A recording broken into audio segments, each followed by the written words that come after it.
నీకు సాయం కావాలా? నేను సాయం కోసం ఎదురు చూడడం లేదు. అసలు నువ్వెందుకు నా పడవలోకి వచ్చావు? మనం చేపల వేటకెళ్దాం. ఈ పగటి సమయంలో ఇందులో ఏ చేపలో ఉండవు.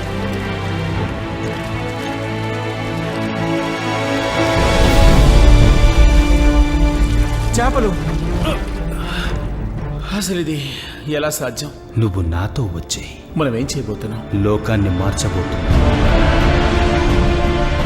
నీ పాపము క్షమించబడినది కుమారు. ఇది దైవ దూషణము. ఏది సులభమో నీవే చెప్పు. ఇతని పాపములు క్షమించబడ్డాయనడమా, పైకి లెమ్ము, నడువుము అనడమా? నేనొక యువ ప్రవక్త గురించి విన్నాను. అతను నజరేత్తుకు చెందిన యేసు అట. అద్భుతాలు చేస్తున్నాడట. అందరూ చేస్తారు.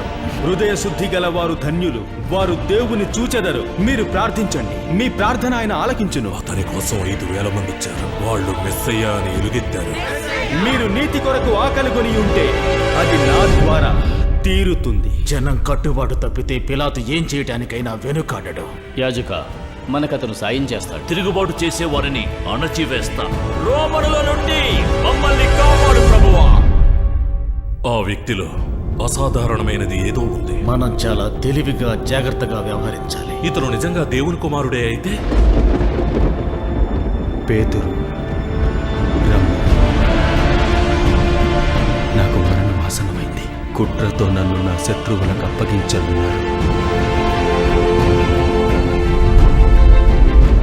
నజరేయుడైన యేసు నీ పైన దైవ నిందారోపణ మోపబడి ఇతను దెయ్యాల శక్తితో స్వస్థతలు కలుగజేస్తున్నాడు.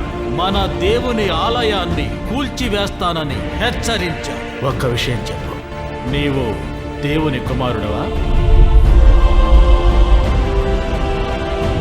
అవును. ఇది దైవ దూషణ.